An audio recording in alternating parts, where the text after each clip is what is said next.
Welcome to the Branding Room Only podcast, where we share career stories, strategies, and lessons learned on how industry leaders and influencers have built their personal brands. Now, let's get started with the show. Welcome to Branding Room Only. I'm your host, Paula Edgar, and today I'm sharing a very special episode as part of our Branding Room Only Rewind series. This episode is deeply personal to me as I share a conversation with one of the most influential people in my life, my father, Peter L. Griffith. In this episode, we delve into his journey from Barbados to Brooklyn and reflect on our family history, including the incredible impact of my mother, Joan Donna Griffith, who we lost in the terrorist attack on the World Trade Center on September 11th, 2001. Her legacy continues to inspire us every day, and I'm honored to have this opportunity to share her story and celebrate her life. My father's insights and memories help paint a picture of who my mother was beyond the tragedy, highlighting her intelligence, resilience, and the love she poured into our family. I hope this conversation gives you a deeper understanding of the influences that have shaped my personal brand and life. Thanks. Hi, everybody. It's Paula Edgar, host of Branding Room Only, and I'm excited today to be doing a special episode of the podcast featuring one of the people who has shaped my brand and had me become an influencer and influence my life. And I'm so excited to be talking to my father, Peter L. Griffith, on today's podcast. Daddy, introduce yourself to the Branding Room Only audience. Hello, everyone. My name is Peter L. Griffith. I was born in Barbados. I came to the United States when I was 14 years old. And it's a long story. By the way, the book won't be out for a while, but you know. Yeah, that'll be the next episode. So where did you come to when you got off of the plane from Barbados? So coming into JFK, dressed up in a jacket and a tie and slacks, and looking out the window and seeing the swimming pools, because the plane, I guess, came over Long Island, and seeing the blue of the swimming pools and all the backyards and stuff, I was finally in America, the great country. And it was a wonderful sight. It didn't match the house that I ended up going to in what was then Ocean Hill, Brownsville. I think that was what it was called, on Chauncey Street, 634 Chauncey Street, to be exact. First thing that hit me was the smell of the house. It smelled, and I've never experienced a smell like that before, because it was different from what I expected. Well, not what I expected, but what I was accustomed to in the Caribbean. So just for the audience's sake, the address that Dad just gave was in Brooklyn, which is, I think, the most important part of this, which is the best borough. You all know that I am not at all shy about the fact that I love Brooklyn and it's my favorite borough. And so growing up in Brooklyn, as a teenager, you then went to high school in East New York. No, I went to junior high school first. Oh, right. I went to junior high school, IS 271, John M. Herkimer High School, John M. Coleman, I think, High School on Herkimer Street in Ocean Hill, Brownsville is what they called it then. Okay. All right. Then I graduated that from junior high, which was a horrendous experience for a Barbadian kid with a very thick accent who was brought up in schools that required you to raise your hand when you wanted to speak, and you had to call the teacher sir and ma'am and stuff like that. And then go into a junior high school where it seemed like chaos because the kids were just wild. But it was a pretty horrific experience to me. Kids can be very mean, especially when you're different. And I was very different. So leaving junior high school was a dream.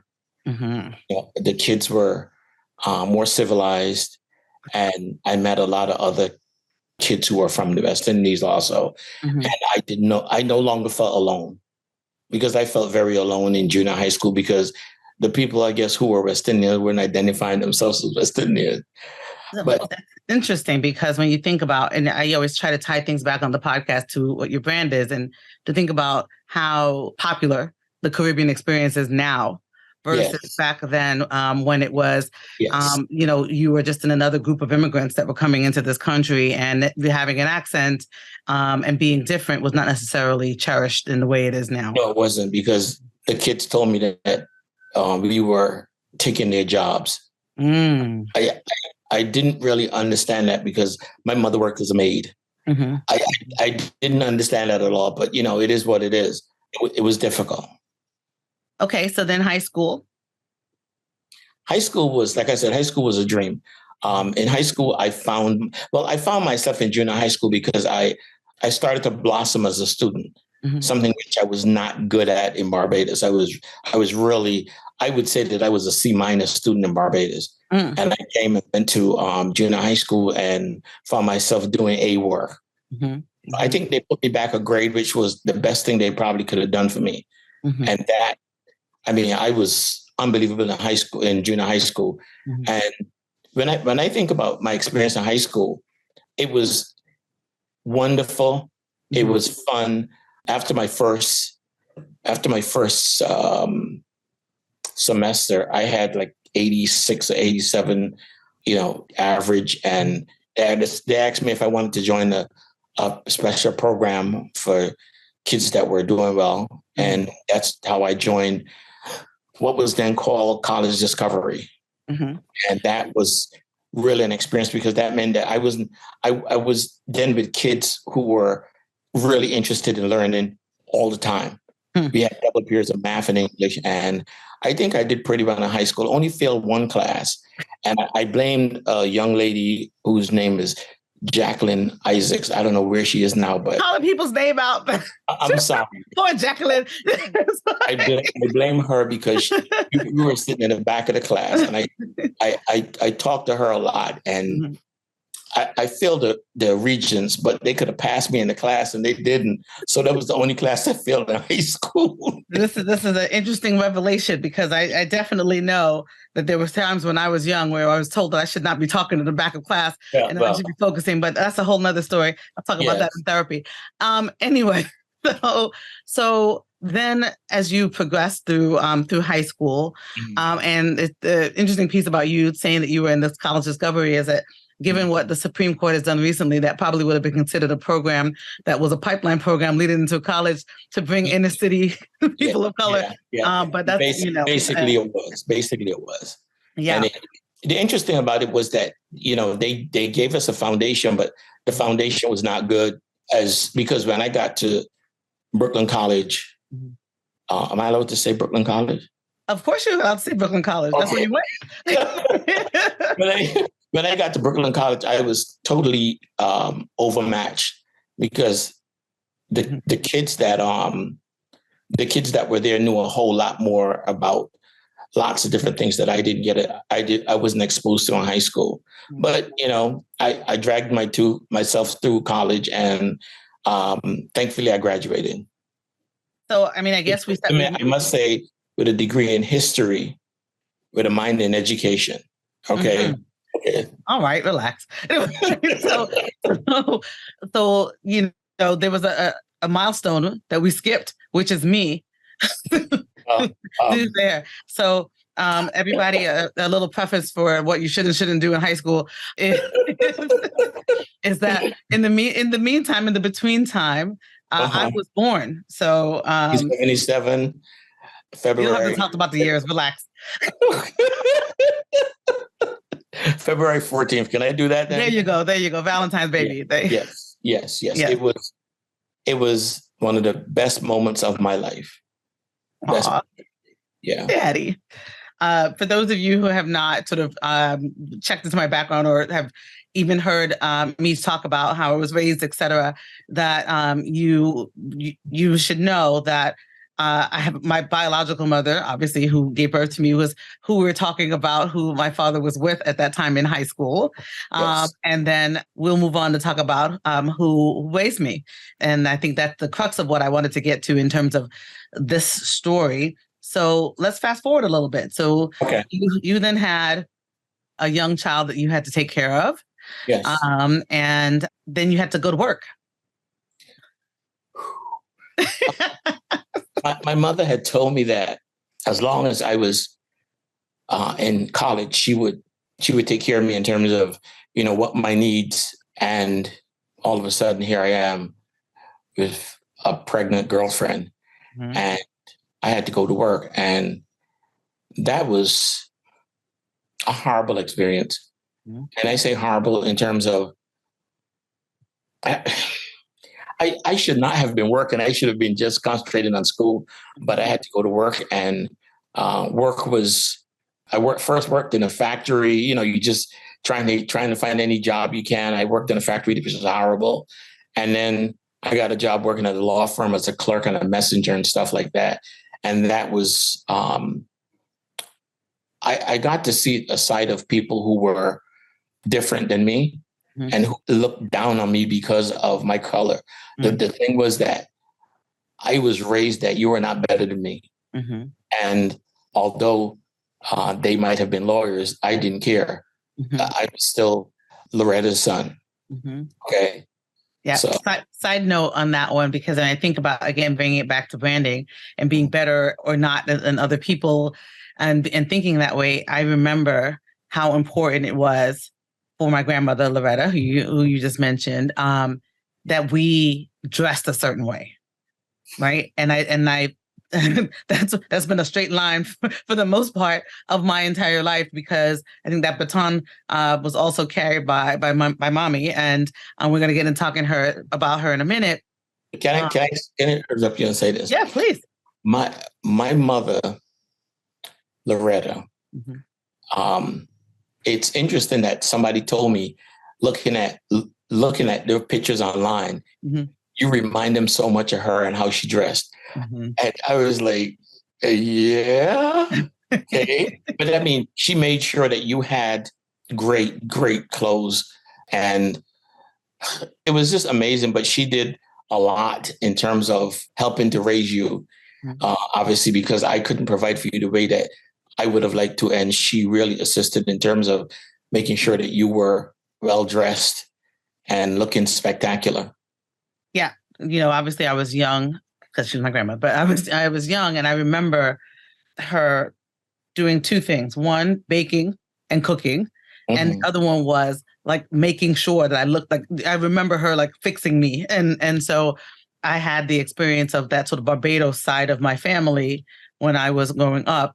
But it's interesting because as I progressed later on, my Jamaican side, which both my biological mother and mommy, who we'll talk about in a minute, are both Jamaican. And so that is a very much huge part of the culture that I was cultured in, even though I only went to visit Jamaica when I turned 40. And so, but we'll talk about that a little bit more. So, okay. So now you worked at the law firm, and again, because your daughter's a lawyer. They're not better than you now. Anyway, it's funny that when I left high school, well, when you gave out the information in school about high school about what you wanted to be, my high school yearbook said I wanted to be a lawyer. It's something that I seriously considered, but low expectations are a horrible thing to have. And I wanted that, but I didn't have a roadmap. I didn't have somebody to explain to me what it was going to be like. And the difference in my life and yours is that you had me and mommy who had a roadmap and who could say, these are the opportunities that could be available to you. And I didn't. And neither in a sense did mommy. And I think that's one of the reasons why you were poured into the way you were. Because especially the fact that you went to Deerfield, that was us pouring into ourselves in a sense, because we both would have liked to have had that kind of experience, which is why having you go there was such a proud moment for us. I mean, it killed me in terms of how much it cost. But I look back on it now, I look back on the bills that they sent asking for their money. But I think the money was well spent. I mean, I could not have expected that you would become the person you were when you left Deerfield. Because as I go to Deerfield and hear them talk about you, we would look at each other like, this Paula? Because we know what you were like at home, and you were not like that at Deerfield at all. You were unbelievable, and everybody seemed to love you, and they were like, "Oh, Paula is this, and Paula is who you are now is who you were becoming at Deerfield." I mean, that's just blooming, and I mean, just to see the woman that you were becoming. And Mommy just absolutely loved that. Of course, I must say this, that our goal in life was to get you and Joanne out the house so we could have the house to ourselves. But that's beside the point. Let's. Well. Now I've been taking again that baton, because we've got now my husband and we have one kid out, and we wait for the other kid to get out. I mean, we love them so much.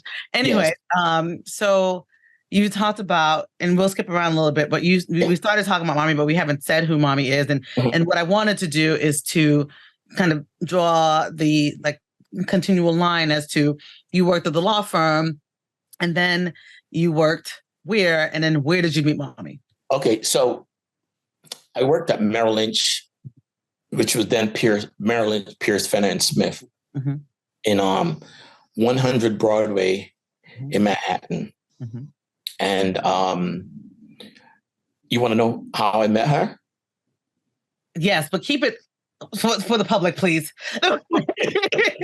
So I was, the way how it was, the office I worked in, I could look down the hallway from where I was sitting, and I could see into another office down there. And I saw her one day. And in fact, I actually saw her on the elevator, and I was taken aback by, her obvious good looks and physical qualities. You should have been a politician anyway. I think I am. And I really, I liked her. She was just beaming. She was, there was just something about her. Yeah. And a couple of days after I saw her, we were both coming out the number 5 train at Wall Street stop. No, Wall Street, no, whatever the stop was near Wall Street. And as we came through the turnstile, I saw her and I said, "Hi, how are you?" And she says, "Hi." I said, "I'm Peter from Barbados." And she said, "I'm Joan from Jamaica." It was like famous lines, And listen, I never said I was the smoothest in the world, but I went out of my way and I spoke to her, and I guess we walked to work together, and that basically was it for the beginning of our relationship, talking to each other or whatever. So fast forward a little bit more. So you both got married in 19... Before I do this, let me tell you what happened. Okay. So I was seeing someone at the time. Okay. And who shall remain nameless. Good. And, I had a date one night, and we used to work until 9:00 at night. Just back then, there was a lot of overtime and stuff. And she worked late, and we saw each other in the hallway. And I said to her, "Would you like to go out to dinner?" And she said, "Sure." So we went to a place called the China Chalet on Broadway.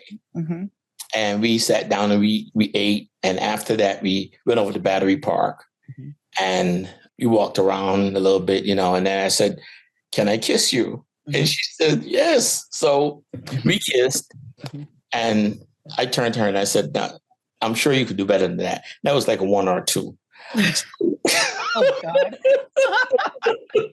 So she did better than that. And it was, from there we were seeing each other, a lot after that. So. Yeah. So fast forward, you get married, and you get married in 1981. Yes. September 5th. And at that point, I was 3 or 4. Yeah. And so you then have a new wife. Yes. And I wasn't... A new wife who was, I 19. Think, she was 19. Yeah. Yep. Yes. So a new young wife. Yes. And I wasn't living with you yet. No. And so a little bit after that, let's, without going into all of the details, I then moved in with you both. Yes. So that must have been easy. No, it wasn't. It was difficult because, you know, her expectation was that she would have her husband and she would enjoy, you know, living without the thought of having a child anytime soon, and, you know, go out and party and stuff. We weren't big party people, but, you know, having the ability to go where you want and stuff like that was all done. For me, it was the best thing that ever happened to me. And I say that because I wanted to raise you, because I knew that you were special from when you were younger. You were very conscious of a lot of stuff. You were very smart. And I just wanted you, I just felt that I could do a good job of raising you and making you the best version of you possible. Basically a mini me, but, you know, it's beside the point. I wanted to give you the education that I had, you know, there was something inside me about education.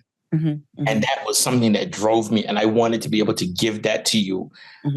Not just the ABCs, but as somebody who studied history, I knew I could give you a well-rounded education about life as growing up as a Black girl, a Black person in this country and stuff like that. And I wanted to do that. So it was, for me, a great thing. For her, it wasn't so much. But when you love someone, you stretch yourself. And so at some point, I don't know. I mean, obviously she's not here to be able to say where that moment came, with the light went on with her.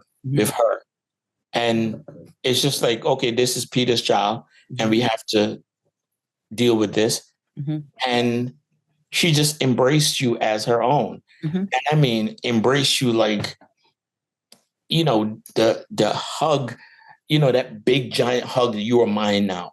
And that was one of the best things that happened also, because then she was no longer your stepmother. Then we told you that you couldn't call her Donna anymore. You had to call her mommy.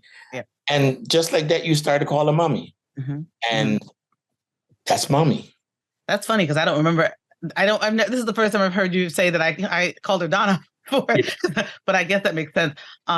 So just for everybody who's listening along, to kind of pull this through, when I say mommy, that's who I'm referring to, because that's who my mommy's who raised me. So my mother, Joan Donna Griffith, is who my father married, and in 1981, and she, you know, the fact that she was 19, as I got older and understood how young she was, I think was a helpful factor in terms of us bonding, because, you know, she was very playful, right? She was very much like, you know, it felt seamless and easy. And I remember one of the memories that I have, and I always tell my kids about this, is how soft her hands were. And that she would like lotion my legs, and I would just sit back and be like, oh, this is like the best, and without any knowledge of any other way it being. But I remember that. And when you think about like the things that your mother does, like hug you, and your mother's touch and cooking and all those things, those are the things that I remember. And I wanted to kind of bring us to this conversation, because mommy for us was pretty much everything. The audience and folks who are listening, and we'll see this later on, mostly only know who mommy is because of what happened to her. Right. And so we haven't gotten to that yet, but I want to sort of preface it in that one of the reasons why I wanted to have this conversation with you is because many people have heard about me. I talk about mommy all the time, right? But I wanted to have the opportunity for us to talk about who mommy was for us, and to put a not just story, but some depth to her legacy, right? And who she was, and how she added value and left her mark and impact on the world. And that's so important. So we know how you met her. Tell me what are some of the favorite memories you had of those early days. Couple would be good. What comes up for you? I think just the fact that she was smart. You know, it's good to find someone who matches you in terms of your intellectual ability. Mm-hmm. She was really, really intelligent. And she was an avid reader. Mm-hmm. And we spent many hours together reading. I reading my science fiction, she reading her romance novels. Mm-hmm. We had really good times. I mean, having a 4-year-old means that there's lots of stuff you can't do. Mm-hmm. But I think the extended family of Juliet and Phyllis, and who are her sisters, mm-hmm. They made it easy because we could always take you over there, mm-hmm. and they could always babysit. And when they want to go out, they can always bring their kids to us. And there was always that sense that there were always people around. There was always a family situation. But specifically, we went camping. Remember, just one particular time, just me and her. Mm-hmm. And we were new to camping, and we went to a place called Uncle Pete's I think in the Adirondacks, near Kingston, New York. Mm-hmm. And we got up there in my little orange Toyota Celica. I know you remember that car. I do. Yes. And we went up there, and we had this little tent, wasn't very big, and it was pouring. Mm-hmm. And we found some place that was nice and dry, and we set the tent up and everything. This is the first time I think we'd ever really gone camping. Mm-hmm. And it rained like crazy. And it rained to the point where it was seeping into the tent, under the tent. We were wet. Got up in the middle of the night and went in the car and slept. I mean, the next morning we were like, okay, it's time to go home because this is it. And we drove into Kingston, and we found a laundromat. Mm-hmm. We drove back to the site and got the tent and the stuff, mm-hmm. and took it to the laundromat and washed it, and went back and found a dry place and had a really great time. Mm-hmm. I mean, one of the things about her is that she was very affectionate and loving. Mm-hmm. And I mean, since I'm an affectionate person, mm-hmm. we were perfect for each other in that way. Mm-hmm. We were always hugging on each other, always dancing together, and, mm-hmm. Just touching each other. It was nothing to be in the kitchen kissing each other, mm-hmm. and having people tell you to get a room, Yeah. I'll take a pause there because I grew up in East New York, Brooklyn. That's where we lived for most of my childhood. And a lot of my friends didn't have a family unit that was together, a husband and a wife. And so my friends would come over and be like, A, oh my goodness, your dad's there. And then B, you all would be hugging all over each other, et cetera. And I think that for so many of my friends, you were their family unit too, right? It wasn't just me understanding that that's who you all were, but them. And and that having that structure, whether, sort of adopted or not in that space, was helpful to so many people to see what they want to strive for. Yeah. Right. I knew from when I was very young that that's a family unit that I wanted. I did not want, obviously people don't necessarily want to have structure, fractured family units, but I wanted to have something similar to what you all had. And I mean, to the point, mm-hmm. you also had Juliet and Phyllis, who also had, yep. A male in the home also. So it was something that you saw as a normal, mm-hmm. as not an abnormal thing. So, I mean, it was never something that was, it was something you talked about, but it was just how it was. Mm-hmm. And to us, taking showers together and just being... right. Okay. All right, Daddy. Okay. Oh goodness. Anyway, so I want to take a quick sidestep. So, Mommy was from Jamaica. Yes, she came to the United States, I think, when she was, I'm not even sure how old she was, but I know she went to elementary school. Mm-hmm. Yep. And I think she graduated a year early from Erasmus. I think she went to another high school, but she went to Erasmus for her last year and was able to come out, I think, a year earlier or 6 months earlier or something like that. Mm-hmm. And then she went to Florida State. Mm-hmm. And she was there, I think, for 2 years when she got ill. Mm-hmm. Mm-hmm. She developed Bell's palsy, mm-hmm. and that's how come she was back in New York. She came to New York for treatment, and while she was here, she got a job. Mm-hmm. Mind you, she had a boyfriend in Florida. But, when I came around, he was gone. Mm-hmm. But Okay, all right. Anyway, so this is like turning into a dynasty episode. But anyway, okay. I'm sorry. Yeah. So I wanted to just make sure that we made that connection in terms of where she come from, and we're saying and mommy has 3 sisters, 2 brothers, Calvin and Junior, and we talked about Ruth, Juliet, and Phyllis. And so and then they all have a myriad of my cousins who are peppering the world. So because if we did this and did not mention them, we would be in trouble. So I don't want to be in trouble. And I hope to be able to do a podcast with my aunts as well at some point. Well, that would be great. Yeah. Okay. So we talked about some of the favorite memories, and I guess I'll share a couple as well. I'm glad you mentioned that mommy loved to read, because I lament the fact that now we can read on devices, because my kids don't actually see me holding a lot of books, although I do read a lot as well.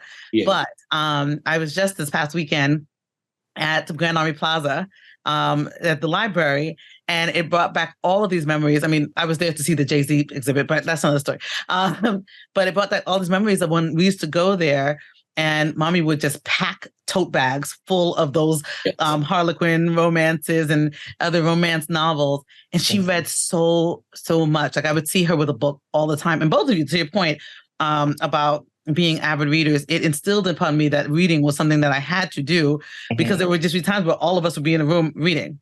Yes. Yep. And the other thing is museums and sort of love of like the places we were. We did New York stuff, right? Which is, and I think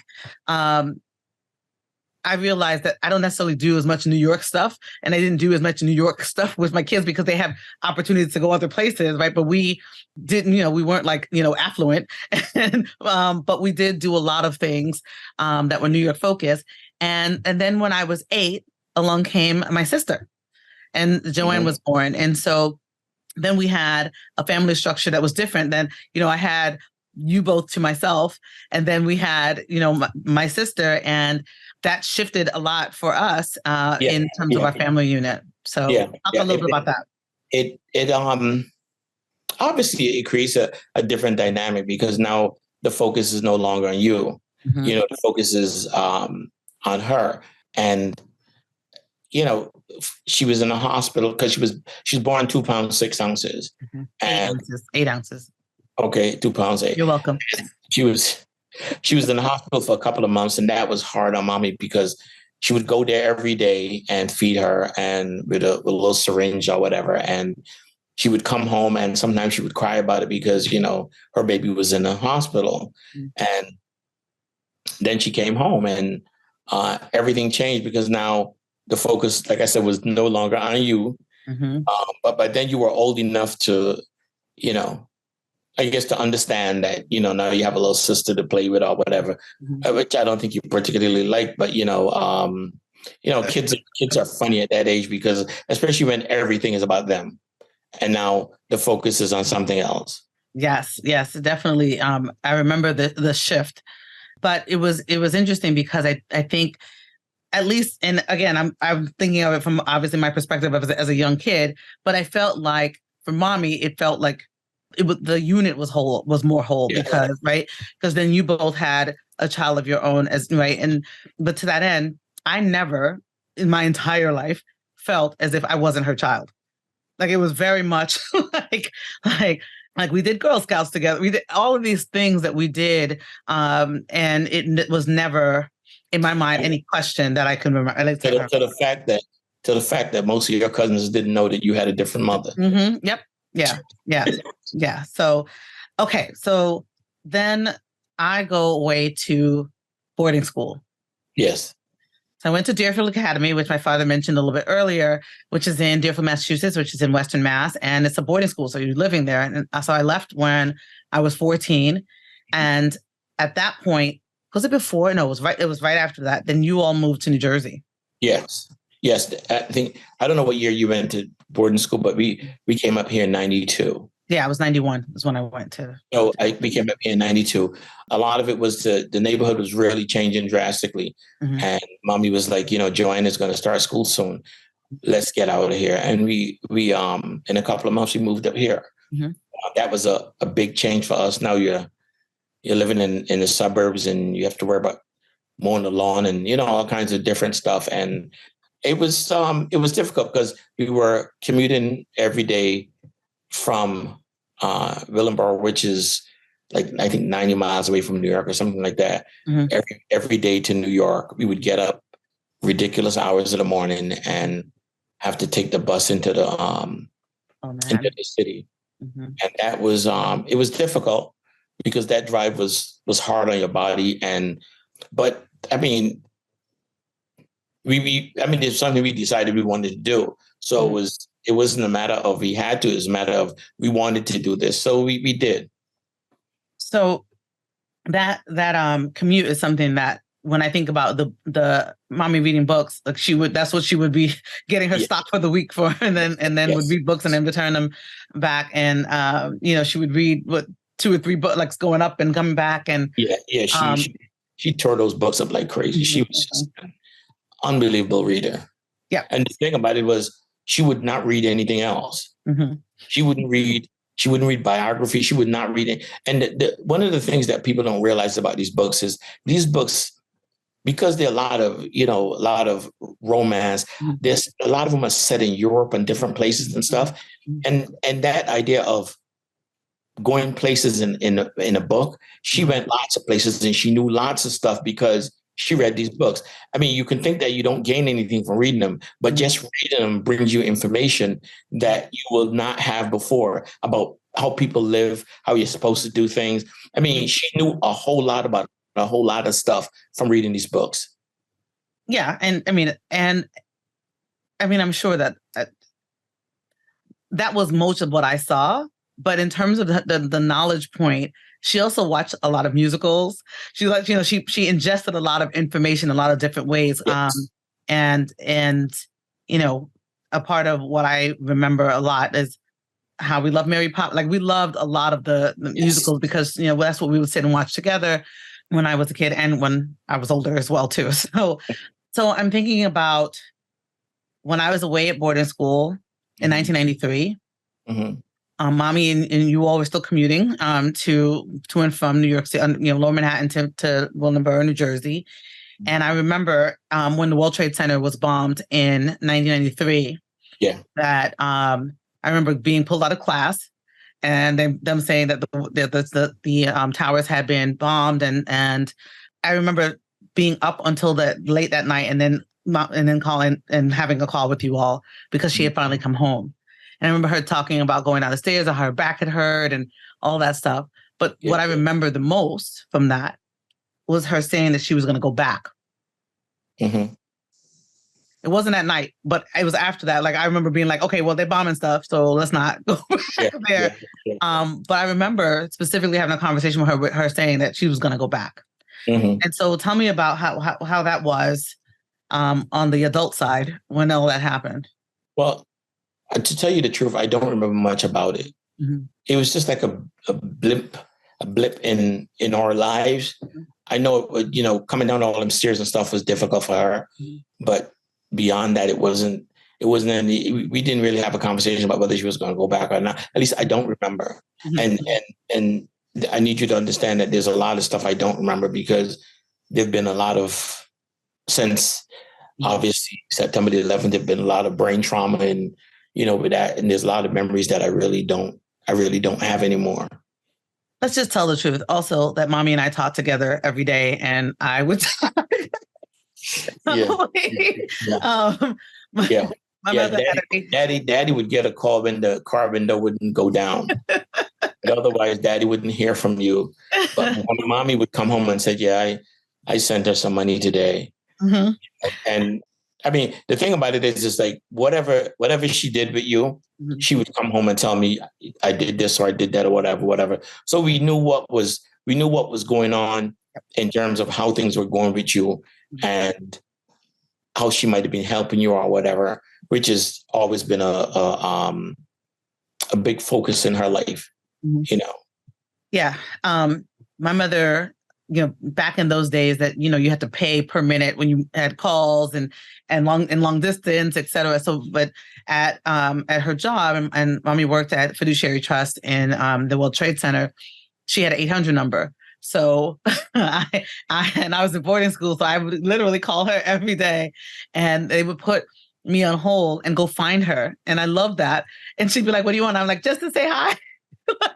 But we would talk, and she would tell me what's going on with the family, and she was really like my lifeline to what was happening otherwise, because that was before email and social media and all that stuff. So I didn't really know other than those calls. And so what I remember about that time was feeling super disconnected because something had happened, but the person who would be telling me about it normally was in it. And so, and that fear that I had because it had happened there. And, terrorism was something that happened in other countries, right? It wasn't anything that we worried about. We worried about like local crime as opposed to, crime that was something. Exactly.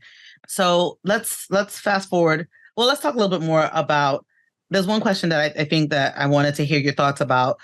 We kind of talked about how she was as a mother. I don't know if you want to add anything else about her as a mother for me and Joanne, et cetera, just generally. Let's talk about you for a moment. Okay. And the fact that you wouldn't get up in the morning unless you had hot chocolate. And the hot chocolate was brought to you. I think then we had bunk beds, and you would get your hot chocolate with your eyes closed, and you would drink the hot chocolate. You would not get up unless you had the hot chocolate. You do what you have to do in order to get your kids going. And we did what we had to do. I mean, she was just so wonderful in terms of how she took care of you and took care of Joanne, and, made sure everything was okay with the two of you. And, she was a wonderful person, wonderful mother. Yes. And she could cook. I mean, when I think about like the full package of a wife in the traditional roles, like she worked and she commuted and she cooked and she cleaned. Oh my goodness. She cleaned. Yeah. So she would come home and have a meal ready in like 40 minutes or something. Mm-hmm. And she could, I would talk to her about this stuff. She could take a recipe and know what to substitute for what she didn't have or whatever. I couldn't understand a lot of that stuff, how she did this, how she knew what to substitute or whatever, but she was really good at cooking and baking and stuff like that. She was really a well-rounded person. Yep. Very well-rounded. Yes. And, to kind of tie into what I was talking about with my grandmother, my mother was very much a dresser. Yes. And when I think about how, I tell my kids to, walk outside looking a certain way, and then, right. And that when I'm going to do something, I'm speaking, et cetera, that I know that I have to look a certain way. That was a direct connection to how mommy raised me, right? Whether or not I rebelled at some point, because we know that I did, I understood and knew what the parameters were. And it's a part of how I built my brand around particularly having a knowledge and understanding of how to show up. Mm-hmm, mm-hmm. You are not going outside like that. Nope. Come back. There was a lot of comebacks. There was a lot of comebacks, especially when we lived in Brooklyn, but it's okay. Anyway. Actually, one anecdote that I remember, speaking of dressing, was that when I went to Deerfield, I was this kid from East New York, right? But I think we had, the lower part of middle class. Yeah. Okay. But we showed up as middle and upright. And so my mother was like, you have to have penny loafers. She's like, you have to have penny loafers in order to go to boarding school because that's what they have. And then, people say you put pennies inside the penny loafers, but I remember she was like, well, I'm going to put 2 dimes in there because so you remember that your value. And I was like, why are we putting coins in these shoes? But when I think about it, now it was like you set a standard, right? Like that I was going to be in this place where folks had more resources, knew more, right? But that they were not better than me, right? So that same kind of connection that you talked about before. So I wanted to sort of share that because there's a lot of lessons that I learned when you talk about shaping who I am, and yes, even being here, right here now, is because of the values and the lessons and the things that mommy taught me. And that experience with both of you as my parents. Okay, so let's talk about some of the, we talked about her reading, but songs that she loved, quotes or anything. She loved, the thing about her is she loved music from the 60s. You know, we both had love for like Beach Boys music, Beatles music. I mean, just and singing around the house, you know, singing out loud and just, you know, just enjoying the atmosphere in the house, because I played a lot of music. And because of that, we always had, what they say, the soundtrack of our lives. And, you know, and it was really something, because after she died, I realized how much the music meant to our relationship. And it was hard for me to deal with that, you know, because I did a lot of crying at my desk at work, hearing music that touched me because it was music that we shared together. There's some music now that I'm still not comfortable listening to because it was very special to her and special to me. And she was just, like I said, a wonderful wife. And even better than that, she was a really good friend. Was a really good friend. I mean, when you have somebody who's as smart as you are, you can't come with bullshit. You have to come. I mean, she had that kind of brain where she could take something and break it down and know what to do with it. She was in many ways a lot smarter than I was, but you know, it's mommy.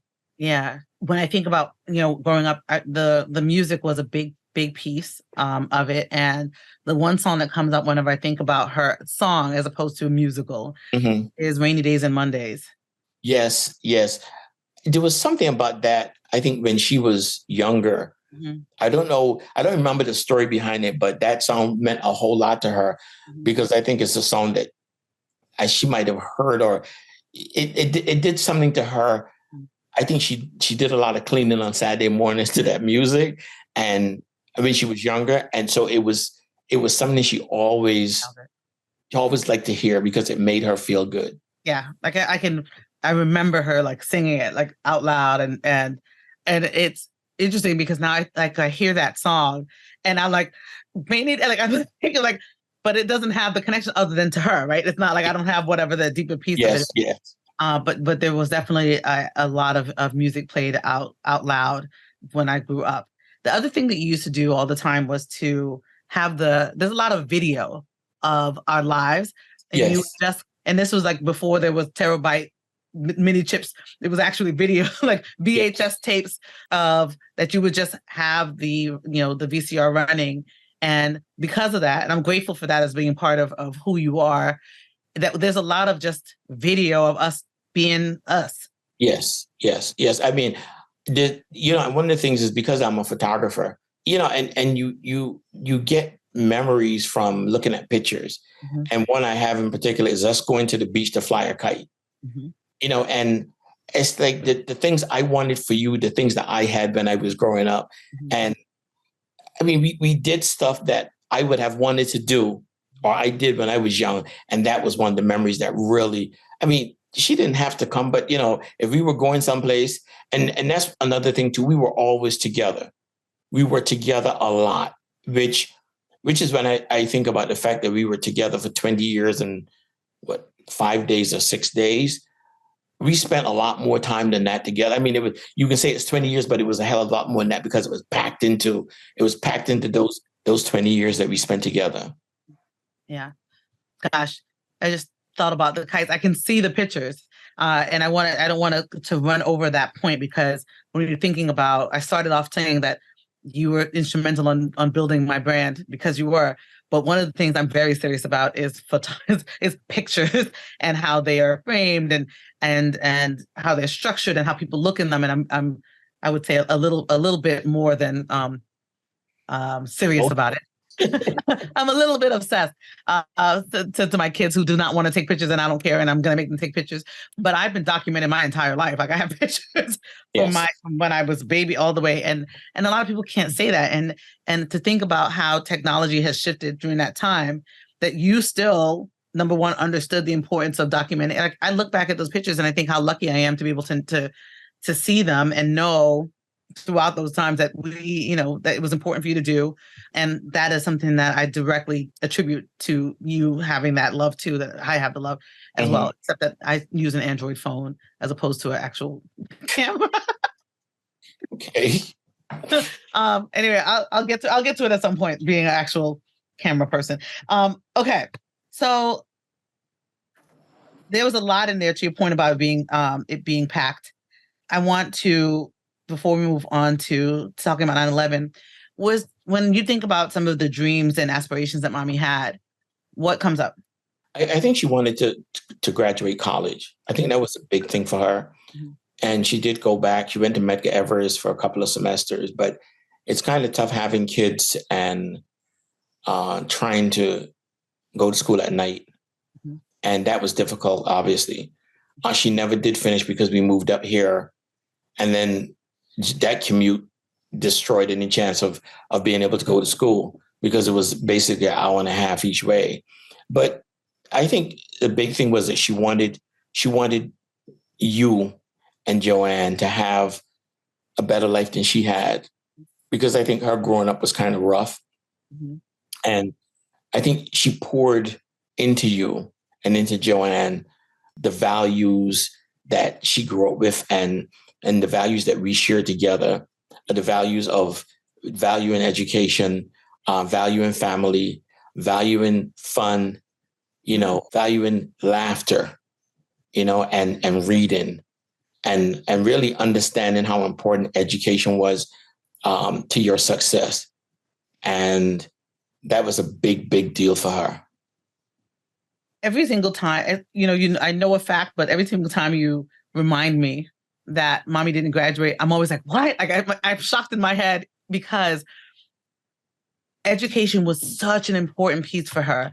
And I remember you all, I was like a latchkey kid, you all going, to night to school at night and going to college, so that the point of you all making that effort, whether or not a degree came from it, for her was solidified. Like I knew that I had to go to college. Like it was not a question as to whether I was going to be doing that or not.